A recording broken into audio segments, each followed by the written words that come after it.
Hi friends, ಹೇಗಿದ್ದಾರೆ ಎಲ್ಲರೂ? ಮಾನಸಾಸ್ kitchen ವ್ಲಾಗ್ಗೆ ಸ್ವಾಗತ. 2-3 ದಿನ ಆಯಿತು ಸ್ಟಾಕ್ ಇರೋ ವೀಡಿಯೋಸನ್ನೇ ಹಾಕ್ತಾಯಿದ್ದೆ. ನಾನು ಮೊದಲೇ ಸ್ಟಾಕ್ ಮಾಡ್ಕೊಂಡಿದ್ದಕ್ಕೆ ಒಳ್ಳೆಯದಾಯಿತು, ಇಲ್ಲಾಂದರೆ 4-5 ದಿನ ವೀಡಿಯೋಸೇ ಬರ್ತಾ ಇರಲಿಲ್ಲ.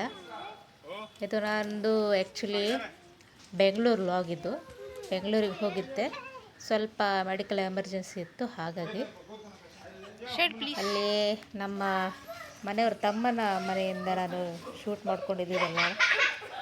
ಇದು ಆ್ಯಕ್ಚುಲಿ ಟೆರೆಸಿಗೆ ಹೋಗಿದ್ವಿ ನಾವು, ಮಕ್ಕಳನ್ನೆಲ್ಲ ಕರ್ಕೊಂಡು ಅಲ್ಲಿಂದ ಶೂಟ್ ಮಾಡಿದ್ದೀನಿ. ಸುಮಾರಷ್ಟು ಗಿಡಗಳಿವೆ ಇಲ್ಲಿ, ಚೆಂದ ಮಾಡಿ ಇಟ್ಟಿದ್ದಾರೆ. ಇದು ನೋಡಿ, ಲಾಸ್ಟಲ್ಲಿ ಇರೋದು ನನ್ನ ಭಟ್ಕಳ ಮಲ್ಲಿಗೆ, ನಾನು ಕೊಟ್ಟಿದ್ದು ಆಗಿದೆ. ಸ್ವಲ್ಪ ಬಿಸಿಲಿಗೆ ಆವಾಗವಾಗ ಕಟ್ಟಿಂಗ್ ಮಾಡ್ತಾ ಇರಬೇಕು, ಇಲ್ಲ ಅಂದರೆ ಇದೇ ರೀತಿ ಆಗಿಬಿಡುತ್ತೆ. ಬೆಂಗಳೂರು ಅಂದ ತಕ್ಷಣ ನೆನಪಾಗೋದು ಒಂದೇ ಒಂದು, ಬರೀ ಬಿಲ್ಡಿಂಗು. ಎಲ್ಲಿ ನೋಡಿದ್ರಲ್ಲಿ ಬರೀ ಬಿಲ್ಡಿಂಗೇ ಕಾಣಿಸುತ್ತೆ, ಗಿಡನೇ ಕಾಣಿಸೋದಿಲ್ಲ. ಪಾಟಲ್ಲೇ ಗಿಡ ಕಾಣಿಸೋದು, ಅಲ್ಲಿ ಇಲ್ಲಿ ಒಂದು ಎಲ್ಲಾದರೂ ಸ್ವಲ್ಪ ಗಿಡಗಳು ನೆಟ್ಟಿದ್ದಿದ್ರೆ ನೋಡ್ಬೋದು ಅಷ್ಟೇ. ತೋರಿಸ್ತೀನಿ ನೋಡಿ, ಎಲ್ಲಿ ನೋಡಿದ್ರು ಬರೀ ಬಿಲ್ಡಿಂಗೇ. ಇಲ್ಲಿ ಕಂಜೆಸ್ಟೆಡ್ ರೋಡ್ ಅಂತ ಅನ್ಬೋದು, ಜಾಸ್ತಿ ಏನು ಬರೀ ಮನೆಗಳೇ ಇಲ್ಲಿ, ಖುಲ್ಲ ಆಗಿಲ್ಲ. ಓಡಾಡೋದಕ್ಕೂ ಸ್ವಲ್ಪ ಕಷ್ಟನೇ, ಎಲ್ಲರೂ ಬಂದು ಇಲ್ಲೇ ಇರ್ತಾರಲ್ವ, ಹಾಗಾಗಿ ಮನೆ ಮೇಲೆ ಮನೆ ಮಾಡಿ ಮಾಡಿ ಮಾಡಿ ಎಲ್ಲ ಬಾಗಿಲು ಕೊಟ್ಬಿಡ್ತಾರೆ. ಯಾಕಂದರೆ ಹೊರಗಡೆಯಿಂದ ಜಾಸ್ತಿ ಜನ ಬರ್ತಾರಲ್ವ, ಹಾಗಾಗಿ ನಿಮಗೆ ಬೆಂಗಳೂರು ಟ್ರಾಫಿಕ್ ತೋರಿಸೋಣ ಅಂತ ಹೇಳಿ. ಯಾಕಂದರೆ ಬಾಕಿ ಏನು ಶೂಟ್ ಮಾಡಿಲ್ಲ, ನಾನು ಇರೋದ್ರಲ್ಲೇ ಸ್ವಲ್ಪ ಅಡ್ಜಸ್ಟ್ ಮಾಡಿದ್ದೀನಿ ವ್ಲಾಗ್ನ. ಎಲ್ಲಿ ನೋಡಿದ್ರೆ ಬರೀ ಟ್ರಾಫಿಕ್ಕೆ. ಒಂದೇ ಸಲ ತಂದು ತುಂಬಿಸ್ಬಿಡ್ತಾರೆ, ಗಾಡಿನ ನುಗ್ಗಿಸ್ಬಿಡ್ತಾರೆ ಒಳಗಡೆನೆ. ಎಲ್ಲ ಕಡೆ ಬರೀ ರೋಡೆಲ್ಲ ಅಗ್ದು ಇಟ್ಬಿಟ್ಟಿದ್ದಾರೆ, ಎಲ್ಲ ಕಡೆನೂ ಹಾಗೇನೆ. ಸ್ವಲ್ಪ ರ್ಯಾಂಡಮಾಗಿ ತೋರಿಸಿದ್ದೀನಿ ನಾನು. ಕೆಲವ್ರಿಗಿಷ್ಟ ಬೆಂಗಳೂರು ಬಂದಿರೋದು, ನನಗೆ ಅಷ್ಟೇನು ಇದಾಗೋದಿಲ್ಲ, ಯಾಕಂದರೆ ಬ್ಯುಸಿ. ಹಾಗಾಗಿ ನನಗೆ ಸ್ವಲ್ಪ ಶಾಂತವಾಗಿರೋ ಪ್ರದೇಶ ಅಂದರೆ ತುಂಬಾ ಇಷ್ಟ. ಈ ರೀತಿ ಕಾಯಾಪಾಯ ಅಂತ ಇದ್ದರೆ ನನಗಂತೂ ಇಷ್ಟನೇ ಆಗೋದಿಲ್ಲ. ಅಂತೂ ಇಂತೂ ಸ್ವಲ್ಪ ದಿನ ಆದಮೇಲೆ ಹೊರಗಡೆ ಹೊರಟಿದ್ದೀವಿ. ನಮ್ಮ ಸಂಬಂಧಿಕ ಮನೆಯಲ್ಲಿ ಇತ್ತಲ್ವ, ಹಾಗಾಗಿ ಹೋಗ್ಬರೋಣ ಅಂಥೇಳಿ ಇಡೀ ದಿನ ಬರೀ ತಿರುಗೋದ್ರಲ್ಲೇ ಆಯಿತು.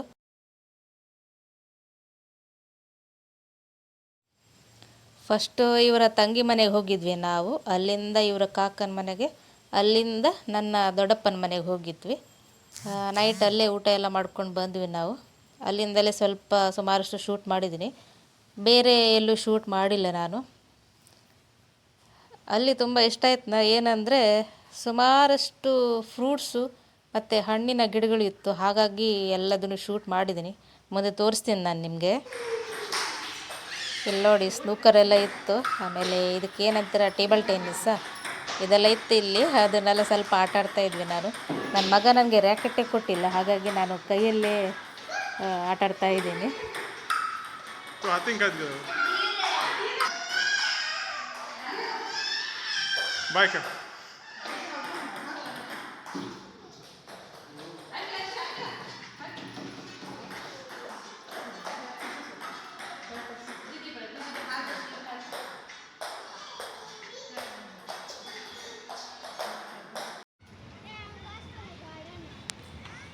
ನೋಡಿ, ಆಟ ಎಲ್ಲ ಸುಮಾರಷ್ಟು ಆಟ ಆಡಿ ಈಗ ಗಾರ್ಡನಿಗೆ ಬಂದಿದ್ದೀವಿ ನಾವು. ಇದು ನೋಡಿ, ಇದಕ್ಕೇನಂತೀರ ನೀವು? ಪಾರಿಜಾತ ಹೂವು ಅಲ್ವಾ? ಸುಮಾರಷ್ಟು ಗಿಡಗಳು ಇವೆ ಇಲ್ಲಿ. ಏನು ಘಮ ಅಂತೀರ, ಫುಲ್ಲು ಇಡೀ ಪಾರ್ಕ್ ಇಡೀ ಫುಲ್ಲು ಘಮನೇ. ಇಲ್ಲಿ ಯಾವುದೋ ಒಂದು ಬಳ್ಳಿ ಇತ್ತು, ಬಟ್ ನನಗೆ ಅದು ಏನಂತಲೇ ಗೊತ್ತಾಗಿಲ್ಲ. ಅದು ಶೂಟ್ ಮಾಡಿದ್ದೀನಿ. ಏನಾದರೂ ಗೊತ್ತಿದ್ದರೆ ನನಗೆ ಕಮೆಂಟಲ್ಲಿ ತಿಳಿಸಿ ಇದ್ರ ಹೆಸರು. ನನಗೆ ತುಂಬ ಇಷ್ಟ ಆಗಿತ್ತು ಏನಂದರೆ, ಇಲ್ಲಿ ಬೇರ್ ಹಲಸಿನ ಗಿಡ ಇತ್ತು, ಅದು ನೋಡಿದರೆ ಖುಷಿಯಾಗಿತ್ತು ನನಗೆ. ಮೊಬೈಲ್ ತೆಗೆದು ವಿಡಿಯೋ ಮಾಡೋದಕ್ಕೆ ಮರ್ತೋಗ್ಬಿಟ್ಟೆ ನಾನು. ಭಾಳಷ್ಟು ಫ್ರೂಟ್ ಗಿಡಗಳಿವೆ ಇಲ್ಲಿ. ಸ್ಟಾರ್ ಫ್ರೂಟ್ ಅಂತೂ ನಾನು ಒಂದು ತಗೊಂಡು ಬಂದಿದ್ದೀನಿ, ಇಲ್ಲೇ ಮನೆಯಲ್ಲೇ ಇಟ್ಟು ಬಂದುಬಿಟ್ಟೆ, ನೆನಪಿಲ್ಲ ನನಗೆ. ಈ ಪೇರ್ಲಕಾಯಿ, ಆಮೇಲೆ ದಾಳಿಂಬೆ, ಮಾವಿನ ಹಣ್ಣು, ಸುಮಾರಷ್ಟು ಹೂವಿನ ಗಿಡಗಳು ಇಲ್ಲಿ ನೋಡಿ. ಇದು ಆ್ಯಕ್ಚುಲಿ ನಮ್ಮ ಪಕ್ಕದ ಮನೆಯವರು ಮನೆಯಲ್ಲಿ ಹಾಕಿದ್ದಾರೆ, ಬಟ್ ಕೆಳಗಡೆ ಇದೆ ಅದು. ಇದು ಮೇಲಿದೆ ನೋಡಿ, ಚೆಂದ ಕಾಣಿಸುತ್ತೆ ಮೇಲಿದ್ದರೆ. ಫುಲ್ ಇದೆ ಇಲ್ಲಿ. ಈ ಕಡೆ ಅಷ್ಟೇನು ಆಗಿಲ್ಲ, ಫಸ್ಟ್ ಸ್ಟಾರ್ಟಿಂಗ್ ಅಷ್ಟೇ ಆಗಿದೆ. ಚೆಂದ ಕಾಣಿಸುತ್ತೆ ಮಾತ್ರ ಇದೆಲ್ಲ. ನೈಟಲ್ಲಿ ಶೂಟ್ ಮಾಡಿದ್ದು, ಇದು ಎಷ್ಟು ಕವರೇಜ್ ಆಗಿದ್ದು ಇಲ್ಲೋ ಅಂತ ಗೊತ್ತಾಗಿಲ್ಲ ನನಗೆ. ನಿಮ್ಗೇನಾದರೂ ಸರಿಯಾಗಿ ಕಾಣಿಸಿದ್ರೆ ಕಮೆಂಟ್ ಮಾಡಿ ಹೇಳಿ ನನಗೆ. ಇದು ನಮ್ಮ ದೊಡ್ಡಪ್ಪನ ಮನೆಯದು, ಸ್ವಲ್ಪನೇ ಶೂಟ್ ಮಾಡಿದ್ದೀನಿ ನಾನು. ಇದು ಆ್ಯಕ್ಚುಲಿ ಶಂಖಪುಷ್ಪ ಅಂತ ಹೇಳಿ, ಇದರ ಮೇಲ್ಗಡೆ ಬೀಜ ಇದೆ ನೋಡಿ, ತಗೊಂಡಿದ್ದೀನಿ ನಾನು. ನಮ್ಮ ಮನೇಲಿ ಇತ್ತು ಮುಂಚೆ, ಬಟ್ ಹಾಳಾಗೋಗಿತ್ತು, ಹಾಗಾಗಿ ಸಿಕ್ಕಿದ ತಕ್ಷಣ ತೊಗೊಂಡ್ಬಿಟ್ಟೆ. ಇಲ್ಲಿ ನೋಡಿ ಫುಲ್ ಸಿಟಿನೇ ಕಾಣಿಸುತ್ತೆ ಇಲ್ಲಿಂದ. ರಾತ್ರಿ ಹೊತ್ತು ಇಲ್ಲಿ ಸೋಫಾ ಇಟ್ಟಿದ್ದಾರೆ ಅವರು, ಕೂತ್ಕೊಂಡು ಆರಾಮಾಗಿ ಇಲ್ಲಿ ನೋಡೋದಕ್ಕೆ ತುಂಬ ಚೆಂದ ಕಾಣಿಸುತ್ತೆ. ಇಡೀ ಸಿಟಿನೇ ಕಾಣಿಸುತ್ತೆ, ಬೆಂಗಳೂರು ಸಿಟಿ ನೋಡಿ ಎಷ್ಟು ಬ್ಯುಸಿಯಾಗಿದೆ ಅಂಥೇಳಿ. ಭಾಳ ಗಾಡಿಗಳು ಓಡಾಡ್ತವೇ ಇರ್ತವೆ ಇಲ್ಲಿ, ಹೈವೇ ಎದುರಿಗೇನೆ ಇದು, ಹಾಗಾಗಿ